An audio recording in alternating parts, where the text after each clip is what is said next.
what we found interesting was people of one generation are pretty mistrustful if they don't see the eyes when they call someone's name.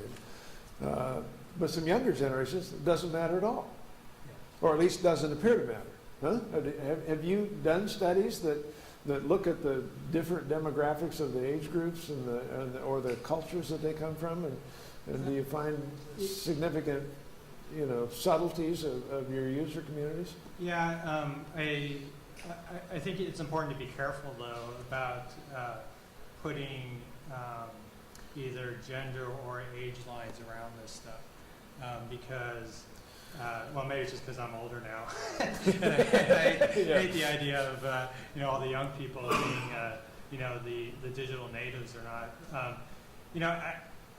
I think it becomes important for the technology to get out of the way in these experiences when you are trying to build trust.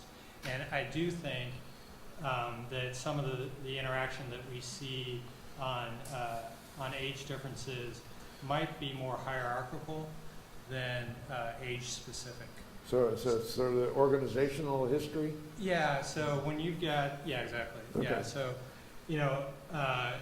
it tends to be more that the older people, not always, but they tend to be in more of a position of hierarchy and that they want to make the eye contact with their peer who's also in a position of hierarchy rather than it being age related.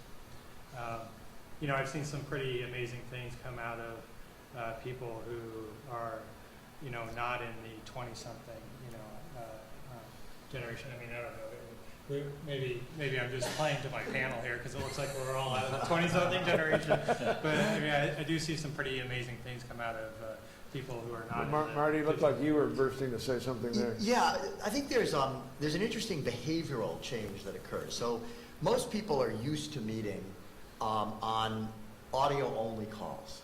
And what you notice on audio-only calls is that people are doing what a lot of you in the audience are doing. You're doing your email while you're listening, right? That's very productive. And I think what you end up seeing among people when they're on a video conference is a change of behavior. And it's both a barrier.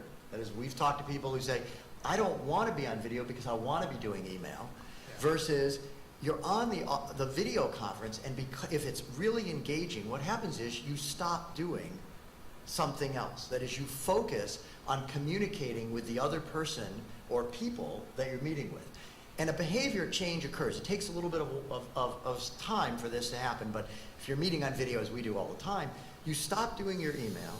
Meetings are shorter. You're really focused in on what it is. The people who are in the meeting are focused, and then they get their work done and they go. It's not because a meeting's in a half an hour or an hour or whatever it is that people are just stuck there.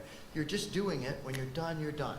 So I think that what video has done is, and will do, when you have this high quality and you're looking at them from the chest up, sort of this telepresence experience, is that it will change how people interact. And I think you'll see less multitasking and a higher quality focus. I have a question for the panel around that, which is, do you think that over time as the cultural norms develop and that everything is recorded and when everything's on video all the time, that the line between, that social construct of not multitasking will break down over time? Because if it's always there and you're multitasking anyway, then, Wouldn't you be less likely, though, to say, oh, could you repeat that? I mean, when you're on the audio call, you could say, I sort of didn't get it, but if you say it and you're recorded on video, could you repeat that, and you were doing your email, it's a far more embarrassing situation. Yeah, no, I totally agree that the cultural norm is there now, but if we look at the audience now, we've got some people with their laptop with them. And I would suggest that just a few years ago, that perhaps that wouldn't be allowed, that wouldn't be culturally acceptable.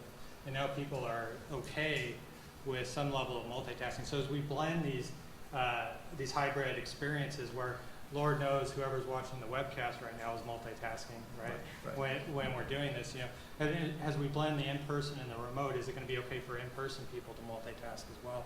And as we have these mobile devices, when you can have a richer experience. I don't know, on the previous panel, I was sitting there following Twitter when we were watching the panel, right? Because it was a richer experience for me to blend those two things together.